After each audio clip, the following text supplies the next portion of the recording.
माझं नाव समीर आहे. मी माझ्या वडिलांचा एकुलता एक मुलगा आहे. मी माझ्या वडिलांचे मृत्यूपत्र अनेक वेळा वाचलं होतं. ते पाहून माझं रक्त उसळत होतं. 2च दिवसांपूर्वी माझ्या वडिलांचे निधन झाल्यामुळे मला अचानक लंडनहून भारतात परत यावं लागलं. माझ्या वडिलांच्या अंत्यसंस्कारानंतर त्यांच्या वकिलाने मला त्यांचे मृत्यूपत्र दिले. त्यामुळे त्या पत्राला बघून मी रागाने लाल झालो. मी लंडनमध्ये पेट्रोल पंपावर काम करतो. मला जो काही पगार मिळत होता तो मी माझ्या किरकोळ खर्चासाठी काढून बाकीचे पैसे माझ्या वडिलांकडे पाठवायचो. पैसे वाचवून आणि गावातील काही जमीन विकून माझ्या वडिलांनी दिल्लीसारख्या शहरात घर आणि दुकाने घेतली होती. मी गेल्या काही 10 वर्षांपासून माझ्या वडिलांना पैसे पाठवत होतो. मी वयाच्या 17व्या वर्षी लंडनला गेलो होतो आणि आता मी 27 वर्षांचा आहे. अचानक वडिलांच्या मृत्यूची बातमी कळल्यानंतर मला नोकरी सोडावी लागली, कारण ते लोक मला सुट्टी देण्यास तयार नव्हते. मला विश्वास होता मी जे काही पैसे घरी पाठवले ते माझ्या वडिलांनी माझ्यासाठी सुरक्षित ठेवले असावेत, याचाही मला आधार होता. त्यामुळे दिल्लीला जाताच मी काही छोटं मोठं काम करून तिथे व्यावसायिक होईल. परंतु माझ्या वडिलांचे मृत्यूपत्र वाचून मला धक्का बसला होता. मृत्यूपत्रात असं लिहिलं होतं की तुला लंडनला जाण्यासाठी पैशांची गरज होती, म्हणून माझ्या जमिनीचा काही भाग विकून मी पैशांची व्यवस्था केली आणि ते पैसे मी तुला दिले. त्यामुळे या घरावर आणि पप्पाच्या उरलेल्या संपत्तीवर फक्त सुनयनाचा हक्क आहे. तुला तुझा वाटा अगोदरच मिळाला आहे जेव्हा तू लंडनला गेला होता. मग हे वाचून माझा पूर्ण भ्रमनिरास झाला. ती लहानपणापासून वेडी माझी सावत्र बहीण होती, जिच्या मानसिक आजारावर उपचार सुरू होते. पप्पांनी सर्व काही तिच्या नावावर कसं केलं? असो, ही एवढी मोठी गोष्ट नव्हती. असती जेव्हा फक्त सुनयनाच्या नावावर संपत्तीचा काही भाग असता. आता मी तिला एक वेडी व्यक्ती असं समजून स्टॅम्प पेपरवर सही करायला लावली असती आणि सर्व काही माझ्या नावावर हस्तांतरित केलं असतं. परंतु पप्पांच्या मूर्खपणाला आणि स्वार्थाला काही सीमाच नव्हती. मृत्यूपत्रात असंही लिहिलं होतं की जो व्यक्ती सुनयनाशी लग्न करेल तोच पप्पांकडील सर्व पैसे काढून घेऊ शकेल. तो व्यक्ती तिला घटस्फोट देऊ शकणार नाही आणि तो कधीही दुसरं लग्न करणार नाही. म्हणजे माझ्या वडिलांनी माझी अनेक वर्षाची मेहनत पाण्यात घालवली. त्यांनी माझ्या हातात एकही पैसा शिल्लक सोडला नव्हता. पप्पांची मालमत्ता आता करोडोपर्यंत पोहोचली होती, जी त्यांनी एकेकाळी लाखात विकत घेतली होती. वडिलांचे मृत्यूपत्र वाचून मला खूप राग आला. अशा मृत्यूपत्राचा काय उद्देश होता? वडिलांनी आपली संपत्ती अनोळखी व्यक्तीला कशी काय दिली? मी सुनयनाचे लग्न कोणाशी तरी करून दिलं असतं तरी त्यातलं काहीच मला मिळालं नसतं, कारण मला माझ्याच वडिलांच्या घरी राहण्याची परवानगी नव्हती. ज्यांचं सुनयनाशी लग्न होईल तोच या घरात राहू शकतो. माझ्यासाठी हे एक विचित्र मृत्यूपत्र होतं. सोबतच पप्पाने माझ्या नावाने लिहिलेलं अजून एक पत्र पण होतं. ते वाचावं असं मला वाटलं नाही. मला पप्पांचा खूप राग आला होता. मी सर्व काही ड्रॉवरमध्ये फेकून दिलं आणि मला माहीत होतं की सुनयना वेडी आहे. तिला प्रॉपर्टीची गरज आहे. प्रॉपर्टीच्या लोभाने कोणीही तिच्याशी लग्न करेल आणि आयुष्यभर तो तिची काळजी घेईल. तू एक पुरुष आहेस. तू स्वतःची काळजी करू शकतोस. वडिलांनी अशाच गोष्टी त्या पत्रात लिहिल्या असाव्यात. त्यामुळे मला ते पत्र वाचावं असं अजिबात वाटलं नाही. म्हणून मी ते पत्र ड्रॉवरमध्ये ठेवलं आणि ड्रॉवर बंद केला. दुसऱ्या दिवशी वकील माझ्याकडे आले आणि मला म्हणाले, समीर, तुला हे घर रिकामं करावं लागेल. तू या घरात फक्त सुनयनाच्या उपस्थितीने आणि तिच्या संमतीनेच राहू शकतो. मला वकिलांचे बोलणे ऐकून अतिशय राग आला.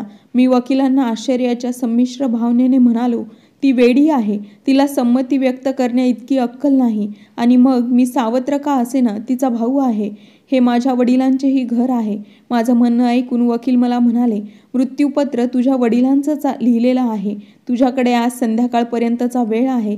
एकतर तू सुनयनाला या घरी परत घेऊन ये, अन्यथा मी संध्याकाळी परत येईल. तुला या घरातून हाकलवून देईल आणि मी घराला कुलूप लावून सील लावेल, असं सांगून वकील तिथून निघून गेला. मला असं वाटलं मी माझं डोकं भिंतीवर आपटायला पाहिजे. सुनयना 22 वर्षांची होती, परंतु तिची बुद्धी 10 ते 12 वर्षाच्या मुलांसारखी होती. तिला रागाच्या भरात घरातील वस्तू उचलून समोरच्या व्यक्तीला मारायची सवय होती. मी तिला घरी कसं आणू शकेल? ती माझ्यामुळे शेजाऱ्यांच्या मुलांचे आयुष्य म्हणजेच जगणंच कठीण करेल. मी आतून खूप अस्वस्थ होतो, परंतु माझ्या वडिलांनी माझ्याकडे दुसरा पर्यायच सोडला नव्हता. दुपारीच मी सुनयनाला घेण्यासाठी त्या मानसिक रुग्णालयात पोहोचलो. आणि त्या डॉक्टरांना मी सांगितलं की मी सुनयनाचा भाऊ आहे आणि मी तिला घरी परत घेऊन जाण्यासाठी इथे आलो आहे. सुरुवातीला ते डॉक्टर माझ्या बोलण्याला सहमत नव्हते. सुनयनाला माझ्यासोबत पाठवायचं सोडून तो डॉक्टर मला सुनयनाच्या वडिलांनी सुनयनाला इथे ॲडमिट करून दिलं आहे. त्यांच्या संमतीशिवाय आम्ही सुनयनाला तुमच्यासोबत पाठवू शकत नाही. मी डॉक्टरांना सांगितलं की मी सुनयनाचा भाऊ आहे आणि माझे वडील वारले आहेत. त्यामुळे आता सुनयनाची काळजी घेण्याची जबाबदारी माझीच आहे. माझं म्हणणं ऐकूनही मला कळत नव्हतं का बरं सुनयनाला माझ्यासोबत पाठवण्यासाठी डॉक्टर मला नकार देत होते. आणि जेव्हा मी डॉक्टरांना धमकी दिली की तुम्ही मला माझ्या बहिणीला इथून नेण्यापासून रोखू शकत नाही, मी तुमच्याबद्दल पोलिसांकडे तक्रार करेल. नंतर डॉक्टर लाईनवरती आले आणि सुनयनाला ते माझ्यासोबत पाठवण्यासाठी तयार झाले. डॉक्टरांनी मला कागदपत्रांवरती सह्या करायला लावल्या आणि एका नर्सला सुनयनाला आणायला सांगितलं. काही वेळानंतर लांब मोकळ्या केसांची अतिशय सुंदर मुलगी हातात फुलांची फांदी घेऊन माझ्यासमोर उभा होती. माझ्याकडे ती लक्षपूर्वक पाहत होती. मी तिला 10 वर्षानंतर पाहत होतो आणि कोणत्याही दृष्टिकोनातून असं दिसून आलं नाही की ती एक वेडी आहे. तिचं सौंदर्य पाहून कुणीही तिच्यावरची नजर हटवायला विसरू शकणार नाही. मी 10 वर्षांपूर्वी तिला पाहिलेलं होतं. ती तेव्हाही सुंदरच होती, परंतु आता तिचा रंग आणखीनच जास्त उजळ झाला होता. ती माझ्याकडे घाबरलेल्या नजरेने पाहत होती. डॉक्टर म्हणाले, सुनयना, हा तुझा भाऊ आहे. तो तुला न्यायला आला आहे. तू आता त्याच्या घरी राहशील. हे ऐकून ती का फिकी पडली ते मला कळलं नाही. ती म्हणाली, मला कुठेही जायचं नाहीये. मला फक्त स्वतःची काळजी घ्यायची आहे. मी पप्पांकडेच जाईन. मला माझ्या पप्पांकडे घेऊन जा. मी पप्पांशिवाय इतर कुणाकडेही जाणार नाही. प्रत्येकजण मला इथे मारतो. मला तर माझ्या घरी कुणालाही आणायचं नव्हतं. तिला घरी घेऊन जाणं ही माझ्यासाठी फार मोठी मजबुरी होती. मी बळजबरीने उभं राहून सुनयना समोर गेलो आणि म्हणालो, सुनयना, मी तुझा समीर दादा आहे. नीट बघ आणि मला ओळख. मी तुला पप्पांकडे पण घेऊन जाईल, पण तूर्तास तुला माझ्यासोबत माझ्या घरी राहावं लागेल. पप्पा नुकतेच बाहेर गेले आहेत. ते परत आल्यावर मी तुला पप्पांकडे नक्की घेऊन जाईल. मी तिला आठवण करून दिली होती तेव्हा ती माझ्याकडे लक्षपूर्वक पाहू लागली आणि मग कदाचित तिला मी आठवला असेल. अचानक ती खूप खुश झाली. सुनयना अचानक म्हणाली, समीर दादा. मी म्हणालो, हो, तुझा समीर दादा. आणि मग मी खिशातून काही चॉकलेट्स काढली. चॉकलेट्स बघून तिचे डोळे चमकले. मी म्हणालो, सुनयना, चल माझ्यासोबत. चल माझ्याकडे. अशी बरीचशी चॉकलेट्स आहेत. मी ते सर्व तुला देईन. तिने माझ्या हातातून चॉकलेट्स घेतली आणि माझ्यासोबत ती यायला तयार झाली. सगळ्यात अगोदर मी तिला बाजारात नेलं आणि तिच्यासाठी खूप छान छान कपडे आणले. वकील येण्यापूर्वी मला तिच्यासाठी काहीतरी ठरवायचं होतं. ती माझ्यावरती खूप खुश होती. मी तिच्यासाठी किती छान ड्रेसेस घेतले होते. परंतु परत जायला घरी निघालो तेव्हा सुनयनाची नजर एका खेळणीच्या दुकानावरती पडली. ती म्हणू लागली, समीर दादा, मला खेळणी घ्यायची आहे. ती मला समीर म्हणण्याऐवजी समीर दादा म्हणायची. मी तिला खेळण्यांच्या दुकानात घेऊन गेलो. मला वाटलं ती एखादी बाहुली विकत घेईल, परंतु ती अनेक प्रकारची खेळणी तिथून उचलू लागली. माझ्या खिशात सध्या इतके पैसे नव्हते. मी प्रेमाने सुनयनाला म्हणालो, आता तू फक्त एक डॉल घे. उद्या मी तुला खूप सारी खेळणी घेऊन देईन. पण ती खूप हट्ट करू लागली. मग मला सुनयनावरती राग येऊ लागला. रागाने मी तिच्याकडून सर्व खेळणी हिसकावून घेतली आणि तिथे जागेवर परत ठेवली. तिचा हात धरला आणि जबरदस्तीने तिला कारमध्ये बसवून मी घरी आणलं. ती लहान मुलींसारखा हट्ट करत होती आणि ती जोरजोरात रडत होती. 1 तासात त्या वेड्या मुलीची कृती पाहून मी वैतागलो होतो. पण मला माझ्या मृत वडिलांचा राग यायला लागला होता. मला माहीत नाही का त्यांनी मला अडचणीत टाकलं होतं. सुनयना त्यांच्या दुसऱ्या बायकोची वेडी मुलगी होती. त्यांनी त्यांच्या मुलीची काळजी घेण्यासाठी जिवंत राहायला हवं होतं. सुनयना माझ्या सावत्र आईच्या पहिल्या पतीपासून झालेली मुलगी होती. माझी आई हे जग सोडून गेली होती तेव्हा मी फक्त 10 वर्षांचा होतो. माझ्या वडिलांनी दुसरं लग्न केलं तेव्हा माझी सावत्र आई या घरात नववधू म्हणून आली होती. म्हणून जापानी बाहुलीसारखी दिसणारी 3 वर्षांची मुलगी सुनयनाला पण तिने सोबत आणलं होतं. परंतु ती थोडी वेडी होती. माझ्या वडिलांनी मला सांगितलं होतं, सुनयना तुझी बहीण आहे. तिला आजपासून तू तुझी बहीणच समज. पण मी रागाने माझ्या वडिलांना म्हणालो होतो, ही मुलगी माझी बहीण नाही. मी स्वतःची बहीण हिला कधीही मानू शकणार नाही. मला माझी सावत्र आई किंवा माझी सावत्र बहीण कधीच आवडली नाही. जेवल्यानंतर मी दोघींशी अजिबात बोललो नाही. मी सतत एकटा माझ्या रूममध्ये बसून राहायचो, नाहीतर माझ्या मित्रांसोबत बाहेर जायचो. शाळेतून परत आल्यावर हाच माझा नित्यक्रम होता. मी आई आणि मुलगी दोघींना नेहमी दुर्लक्षित करायचो. पण मला या सुनैना नावाच्या मुलीचा तिरस्कार वाटू लागला, जेव्हा माझे नातेवाईक तिच्यावर जास्त प्रेम करायचे. माझ्यापेक्षा ती आपली खरी मुलगी असल्यासारखं त्यांनी तिला आपल्या मांडीवर घेतलं आणि माझी सावत्र आई हे सर्व बघायची आणि माझं रक्त उसळायचं. जेव्हा मी माझ्या वडिलांना एका वेड्या मुलीच्या प्रेमात पडलेलं पाहिलं, तेव्हा मला माहीत नाही का मला त्यांच्यावर खूप राग आला होता. ते जाणून घेण्यासाठी मी लहान असताना एकदा माझ्या खेळण्याशी खेळत होतो, तेव्हा सुनैना माझी खेळणी घेण्याचा आग्रह करू लागली. तेव्हा मी तिला म्हणालो, माझ्या खेळण्यांना हात लावलास तर बघ. परंतु ती जोरात रडू लागली आणि माझ्यासमोर हट्ट करू लागली. मी तिच्या तोंडावर जोरात चापट मारली. माझी चापट खूप जोरात होती. ती खूप दूर जाऊन पडली होती. यावेळी माझे वडील घरात आले होते. हे पाहून माझी सावत्र आई देखील माझ्याकडे रागात बघू लागली आणि त्यानंतर माझ्या वडिलांनी मला खूप मारलं. तुझी हिंमत कशी झाली एका निरागस मुलीवर हात उचलण्याची? त्यानंतर मी सुनैनाचा तिरस्कार करू लागलो. माझ्या त्या वेडीबद्दलचा तिरस्कार वाढतच गेला. मग वयाच्या 17व्या वर्षी मी माझ्या अभ्यासाला बाय बाय केलं आणि वडिलांकडे हट्ट करू लागलो की मला लंडनला जायचं आहे. माझा एक मित्र त्याच्या वडिलांसोबत तिथे गेला होता आणि मीही त्यांच्यासोबत तिथं गेलो होतो. माझ्याकडे कोणतीही पदवी नव्हती, म्हणून मी पेट्रोल पंपावर नोकरी पत्करली. 10 वर्षांनंतर माझ्या वडिलांनी स्वतःच्या मुलाऐवजी त्यांच्या सावत्र मुलीला सर्व काही दिलं होतं. ती माझ्याजवळ हट्ट करत होती आणि मला तिचा राग आला की मी तिला तिच्या चेहऱ्यावर थप्पड मारली. पण मला माहीत नव्हतं की ही थप्पड माझ्यासाठी एवढी मोठी समस्या बनेल. ती जोरात ओरडली आणि ती रडायला लागली. घरी आल्यानंतरही तिचे रडणे कमी होत नव्हते. संध्याकाळ झाली होती. वकील कधीही घरी पोहोचू शकले असते. आता मला माझ्या कृतीचा राग आला. मी या वेडीला का मारलं असेल? मला खूप वाईट वाटलं.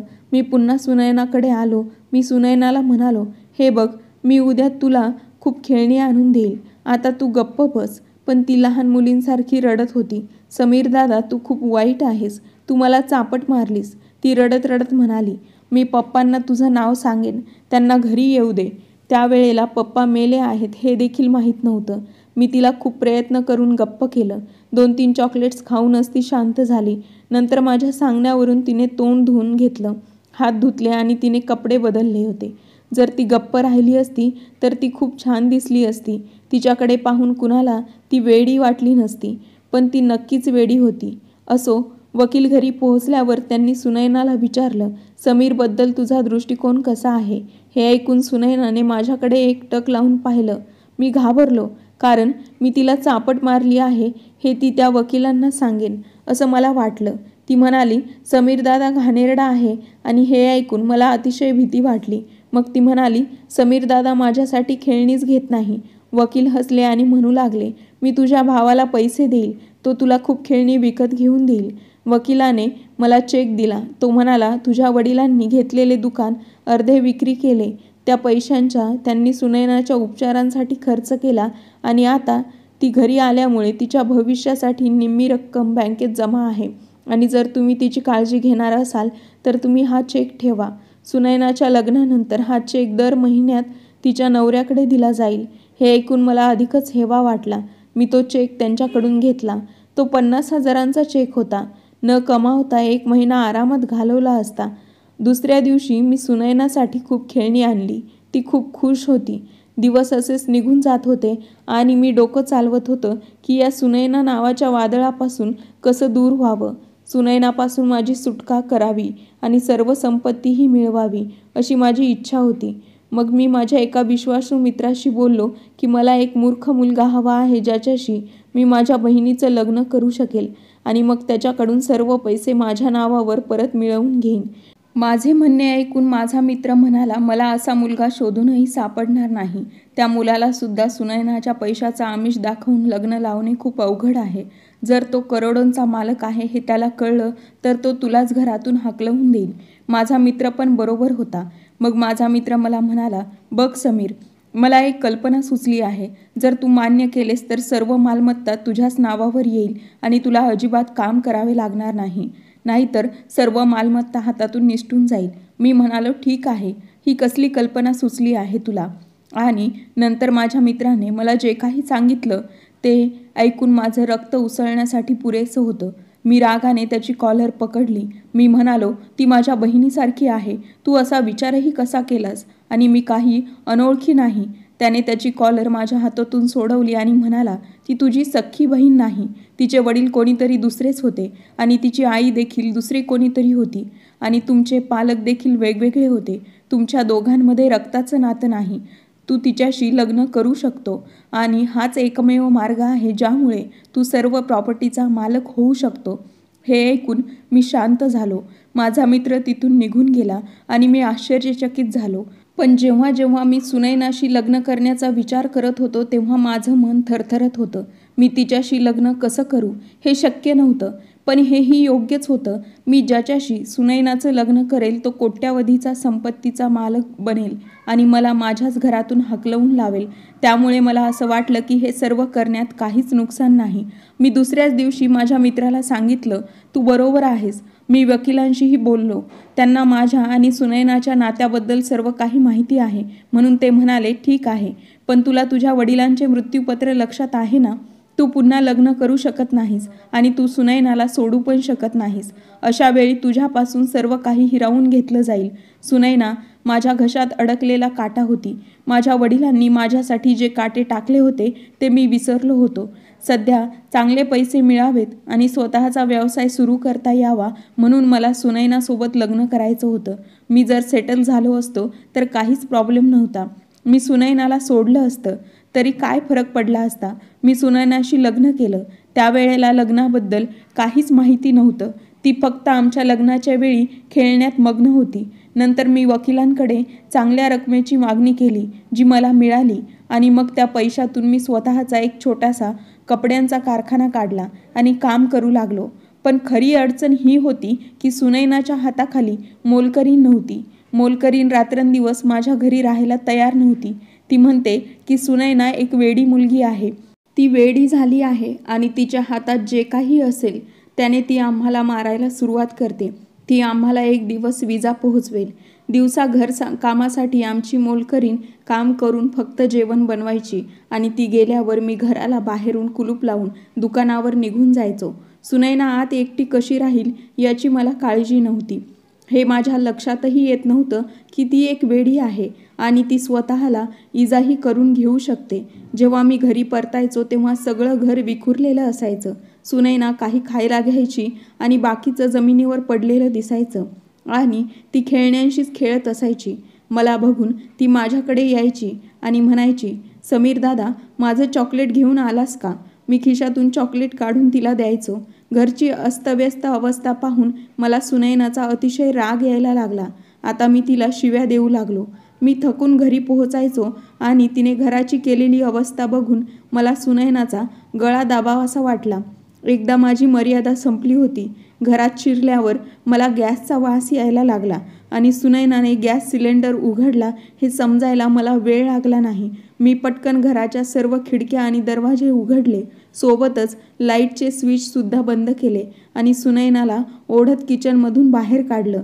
तिला सोफ्यावर बसवलं आणि तिच्या गालावर जोरात चापट मारली. ती चापट इतकी जोरात होती की माझ्या बोटात घातलेली अंगठी तिच्या गालावर आदळली आणि तिच्या गालातून रक्त वाहू लागलं.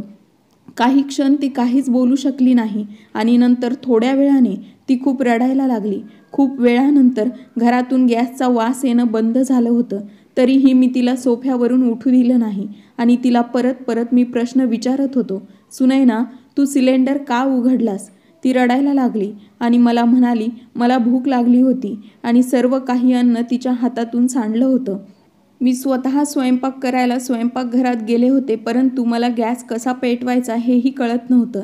त्या दिवशी मला समजलं होतं की सुनैनाला घरी एकटं सोडणं किती धोकादायक असू शकतं. पुन्हा त्या दिवसानंतर मी एक गोष्ट करू लागलो. मी अधूनमधून घरी 1-2 फेऱ्या मारायचो, पण सुनैनाला आत ठेवून कुलूप लावून जाणं ही माझी मजबुरी होती. एके रात्री मी गाढ झोपेत होतो तेव्हा ढगांचा कर्कश आवाजाने माझे डोळे उघडले. पावसाच्या गोंगाटामुळे मला जाग आली. बाहेर खूप पाऊस पडत असल्याचं मला जाणवलं. त्यावेळी मुसळधार पाऊस पडत होता. भूकंप झाल्यासारखा माझ्या खोलीचा दरवाजा कुणीतरी ठोठावला. मी पटकन उठून दरवाजा उघडला. समोर सुनैना उभी होती. माझा मूड खराब झाला होता.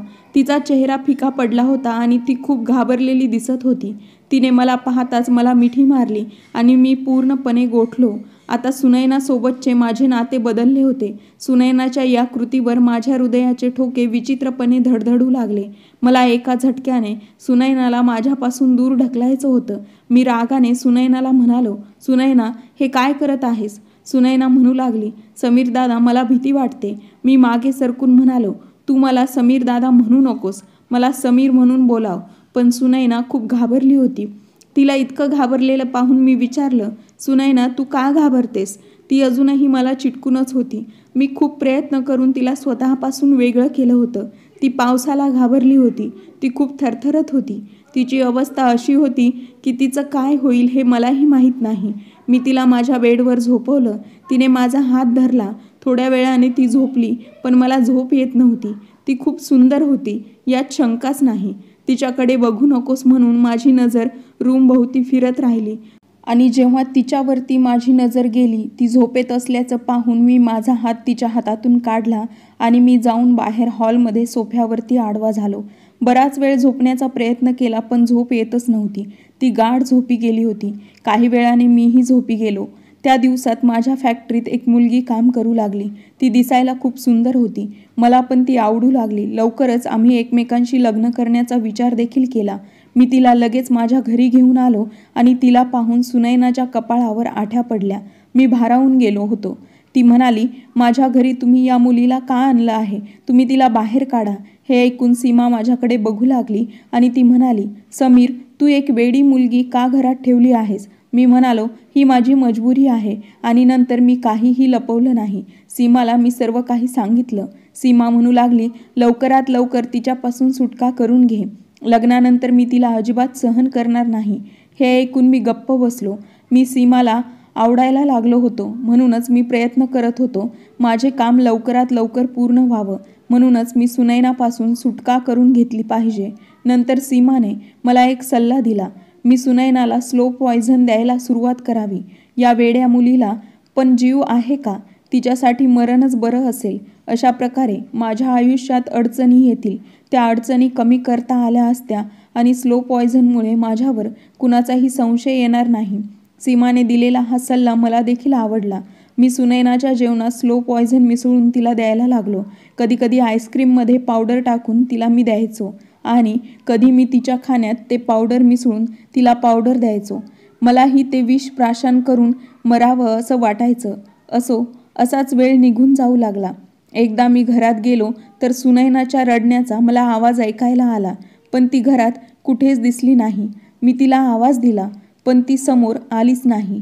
ती बहुधा तिच्याच खोलीत असावी, कारण तिचा रडण्याचा आवाज तिच्या खोलीच्या दिशेनेच येत होता. मी तिच्या खोलीचा दरवाजा उघडून खोलीच्या आत शिरलो तेव्हा माझा जीवच गेला. ती एका कोपऱ्यात घाबरून बसलेली होती. तिला पाहून मला अतिशय लाज वाटली. तिचे कपडे फारच फाटलेले होते. तिच्या खोलीतील वस्तू संपूर्ण विखुरलेल्या होत्या. तिचे केसही विखुरलेले होते.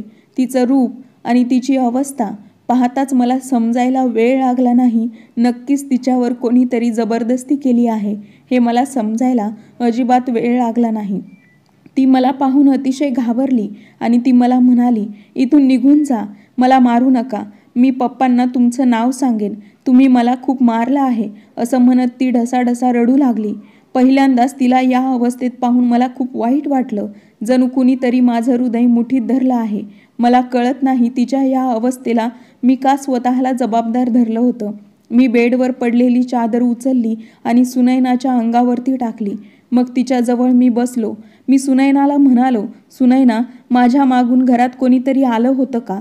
सुनैना, कोण आलं होतं? मला सांग फक्त. सुनैना, तू मला त्याचं नाव सांग. कोण होता तो? तो माणूस कोण होता? मी त्याला नक्कीच शिक्षा देईल. त्या निष्पाप मुलीवर ज्या व्यक्तीने हे सर्व काही केलं होतं त्यामुळे ती अतिशय घाबरली होती. ती कधी नाही तर कधी हो मध्ये मान हलवू लागली होती. मी म्हणालो, मला सांग सुनैना, मी त्याला खूप मारेल. मग ती पुन्हा रडायला लागली आणि ती मला म्हणाली, माझ्या वडिलांना तुम्ही बोलवा, मला बाबांकडे जावं लागेल. मी म्हणालो, कोण आलं होतं घरात, तू मला स्पष्ट सांग, मी बाबांना घेऊन येतो. ती घरात एकटी असायची हे आम्ही राहतो त्या परिसरातील सर्व लोकांना माहीत होतं.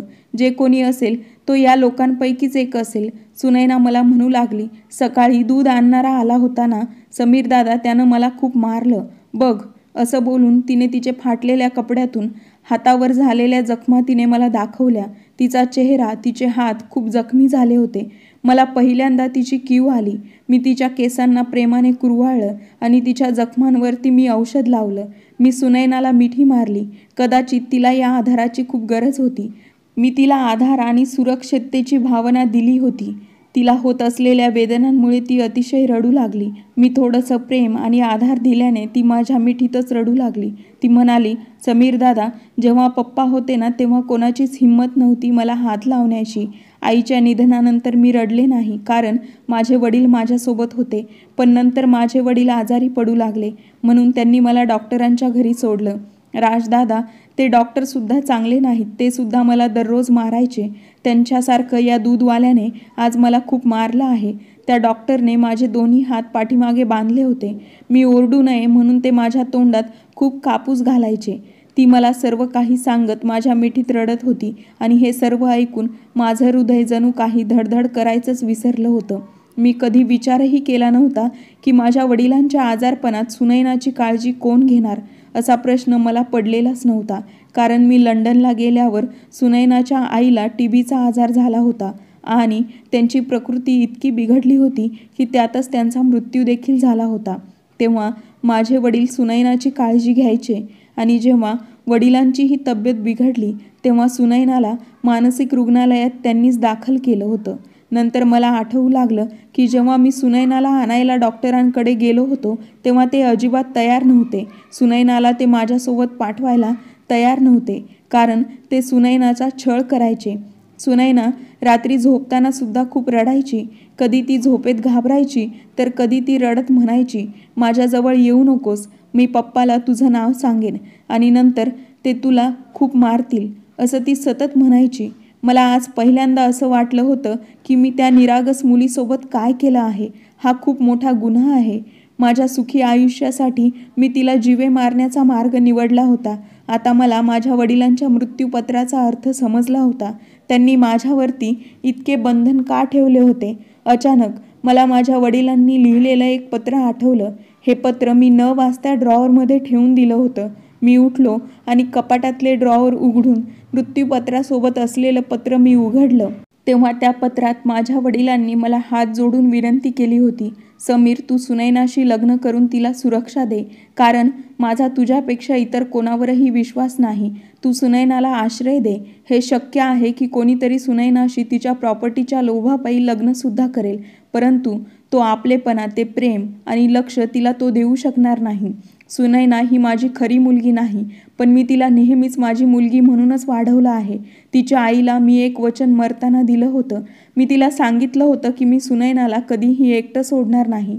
मी आजारी असताना सुनैनाची काळजी घेण्याचा प्रश्न मला खूप भेडसावू लागला. आजारी असल्याने मी एकटा सुनैनाची काळजी घेऊ शकलो नाही आणि नंतर मग मी तुला अनेकदा फोन केला. त्यावेळी तू भारतात परत ये, परंतु तुला सुट्टी नाही मिळणार असं तू मला सतत सांगत होतास. प्रत्येक वेळी माझ्या बोलण्याकडे तू दुर्लक्ष केलंस. तुझी वाट पाहत मी मरणाच्या उंबरठ्यावर उभा आहे. सुनैनाचं या जगात कोणी देखील नाही. मी मरणार आहे. तुला वाईट वाटेल मी लिहिलेलं मृत्यूपत्र वाचून. ते मी आधी लिहितोय, पण माझं हे पत्र वाचून तुला माझी इच्छा समजेल. सुनैनासोबत लग्न कर, तिला संरक्षण दे आणि आयुष्यभर तिला साथ दे. सुनैना अजूनही लहान आहे आणि तिच्या वयानुसार लहान मुलांसारखं ती चुकीचं वागते, पण तू पुढे जाऊन तिचे चांगल्या डॉक्टरांकडून उपचार करून घेशील तर ती बरी होऊ शकते. मी स्वतः तिच्यावर उपचार केले असते, पण माझ्या आयुष्याने मला तेवढा वेळ दिलाच नाही. मी हात जोडून तुला विनवणी करत आहे, सुनैनाची तू काळजी घे. हीच तुझ्या मरणाऱ्या वडिलांची शेवटची इच्छा आहे. तू हे स्वीकार. मी पत्र परत ठेवलं. सुनैना अजूनही झोपलेलीच होती, पण झोपेतही ती खूप थरथर कापत होती. तिला झालेला त्रास लहान नव्हता. मी स्वतःला अपराधी समजत होतो. जेव्हा माझे वडील आजारी होते, त्यांच्या कुटुंबातील कोणीतरी सुनैनाची काळजी घेतली असती, परंतु आमच्या घरात माझ्याशिवाय कुणीही नव्हतं. म्हणूनच मला मदतीची गरज भासल्याने वारंवार ते फोन करायचे, पण रजा न मिळाल्याने मी त्यांच्याकडे दुर्लक्ष करायचो. परंतु सुनैनासोबत एवढा मोठा गुन्हा घडेल हे मला देखील माहीत नव्हतं. मीच पप्पांना सुनैनाला मानसिक रुग्णालयात दाखल करायला भाग पाडलं. मी वेळेवर घरी आलो असतो तर सुनैनासोबत हे सर्व घडलं नसतं. सकाळी दूधवाला दूध द्यायला आला तेव्हा मी त्याचा चांगलाच पाहुणचार केला आणि त्यानंतर त्याला पोलिसांच्या स्वाधीन करण्यात आलं. आणि हे पाहून सुनैना खूप खुश झाली आणि ती मला म्हणाली, समीर दादा त्याला मार, अजून मार, त्याने मला खूप मारलं आहे. त्याला मारहाण केल्यानंतर मी त्याला पोलिसांच्या ताब्यात दिलं. रात्री जेव्हा मला सुनैनाला खाऊ घालण्यासाठी सूप तयार करायचं होतं तेव्हा सुनैना मला म्हणाली, समीर दादा आज त्यात पावडर टाकणार नाहीस का? तिच्या बोलण्याने मला आतून हादरवलं. सुनैनाच्या बालिशपणाचा फायदा घेऊन मी ते तिच्यापासून लपवून ठेवलं होतं. तिच्या जेवणात मी स्लो पॉयझन टाकत होतो. खरं तर मी तिच्या खाण्यापिण्याच्या पदार्थात थोडी थोडी ती पावडर टाकायचो, कारण ती वेडी आहे आणि तिला हे काहीही समजणार नाही हे मला ठाऊक होतं. आणि आज जेव्हा ती असं बोलली तेव्हा मला स्वतःकडे बघता येत नव्हतं. मी आतून हादरलो. सुनैना म्हणू लागली की तुला पण मला मारायचं आहे का? तिचं बोलणं ऐकून मी अचानक तिच्याकडे पाहिलं. तिला हे कसं कळलं? ती म्हणू लागली की मला बाकी सगळ्यांपेक्षा पप्पा जास्त आवडतात. मला माहीत आहे ती पावडर खाऊन मी मरेल. त्या दिवशी तुझी मैत्रीण तुला जे सांगत होती ते मी ऐकलं होतं. कदाचित माझं आणि सीमाचं बोलणं ऐकून तिला सगळं काही समजलं असेल. मी तिच्या जेवणात विष देत आहे हे तिला कळलं असतं तर ती विष का खात होती? तिच्या निरागसतेने माझं मन खूप रडलं होतं. मग ती म्हणाली, मला विष देऊ नकोस दादा. तुझ्या मैत्रिणीला तू तुझी वधू बनव. मला माझ्या वडिलांकडे सोड. मला पप्पांकडे जायचं आहे. मी सुनैनाला काहीच उत्तर दिलं नाही. मी फक्त तिला खाऊ घालत राहिलो. दुसऱ्या दिवशी मी सीमाला फोन करून सांगितलं की मी तुझ्याशी लग्न करू शकणार नाही. हे बोलून मी फोन बंद करून टाकला होता. आता मला सुनैनावरती उपचार करायचे होते आणि माझ्या लक्षात आलं होतं की ती प्रत्येक गोष्ट प्रेमाने मान्य करायची. माझ्याकडून थोडं लक्ष जास्त दिल्यानंतर ती पूर्वीपेक्षा खूप बरी झाली होती. ती आता घर स्वच्छ ठेवू लागली. माझी अनेक छोटी मोठी कामंही तीच करत असे. जिथे औषध चालत नाही तिथे प्रेम काम करतं. माझ्या प्रेमामुळे सुनैना चांगली होऊ लागली. मी माझा व्यवसाय माझ्या मॅनेजरकडे सोपवला आणि मी सुनैनाला लंडनला घेऊन गेलो आणि तिथे सुनैनाला एका चांगल्या डॉक्टरांकडून तपासलं आणि सुनैनाचे उपचार सुरू झाले. हळूहळू सुनैना बरी होऊ लागली. तिला आमच्या नात्याबद्दल पण आता समजू लागलं. मी तिला पप्पांबद्दल पण सांगितलं तेव्हा ती पहिल्यांदा खूप रडली होती, परंतु लवकरच ती शांत झाली. आता ती मला समीर दादा नाही तर फक्त समीर म्हणायची, कारण तिला आमचं नातं समजलं होतं. पूर्ण 6 महिन्यांनी जेव्हा मी लंडनहून घरी पोहोचलो तोपर्यंत सुनैना पूर्णपणे बरी झाली होती आणि या 6 महिन्यात तिची काळजी घेताना मी सुनैनाच्या प्रेमात पूर्णपणे बुडून गेलो होतो. आणि सुनैनासुद्धा माझ्याशिवाय कुठेच एक क्षणसुद्धा राहत नसे. ती नेहमी माझ्यासोबतच राहायची आणि मला सांगायची, मला सोडून जाऊ नकोस समीर, नाहीतर मी मरून जाईल. मी सुद्धा सुनैनाला वचन दिलं होतं की मी तुला सोडून कुठेही जाणार नाही. मी आणि सुनैना रूममध्ये गेल्यावर रूमची सजावट बघून सुनैनाला धक्का बसला आणि दुसऱ्या क्षणी तिच्या चेहऱ्यावर लाजेची लाली पसरली. मी माझ्या मित्राला भारतात परत येण्याबद्दल कळवलं होतं आणि त्याला काय करायचं आहे ते समजावून सांगितलं होतं. आमच्या लग्नाला 8 महिने होत आले होते आणि आजपर्यंत मी सुनैनाला स्पर्श देखील केला नव्हता. सुनैना पूर्णपणे बरी झाली होती आणि आता आजची रात्र आमचीच होती. लग्नानंतरची आमची पहिलीच रात्र होती. माझ्या मित्राने सर्व तयारी केली होती आणि आम्ही रूममध्ये प्रवेश करताच गुलाबांचा सुगंध आणि सजलेली रूम पाहून सुनैनाला धक्काच बसला. तिच्या चेहऱ्यावरची लाजेची लाली आणि झुकणाऱ्या पापण्यांमुळे माझे हृदय नियंत्रणाबाहेर गेले. मी सुनैनाला माझ्या हाताने पकडून बेडवरती बसवलं. मी सुनैनाला म्हणालो, आजची रात्र आपल्या आयुष्याची नवीन सुरुवात आहे. याआधी जे काही घडलं त्याचा मी गुन्हेगार आहे. मला आशा आहे तू मला माफ करशील. सुनैना म्हणाली, समीर, मी तुला खूप अगोदरच माफ केलं आहे आणि तुला माझ्या मनापासून मी स्वीकारलं आहे. त्यानंतर मी सुनैनाला एस आणि एस कोरलेली सोन्याची साखळी गिफ्ट दिली होती. ती मी खास सुनैनासाठीच बनवली होती आणि हे गिफ्ट मिळाल्यावर सुनैनाच्या डोळ्यात आनंद अश्रू आले आणि तिने आनंदाने मला मिठी मारली. ही रात्र आमच्या आयुष्यातील एक अविस्मरणीय रात्र होती. भविष्यात आमचं आयुष्य खूप सुंदर होणार होतं. कथा आवडली असेल तर लाईक आणि शेअर करा आणि चॅनलला सबस्क्राईब करा. भेटूया नवीन एका व्हिडिओमध्ये नवीन एका कथेसह.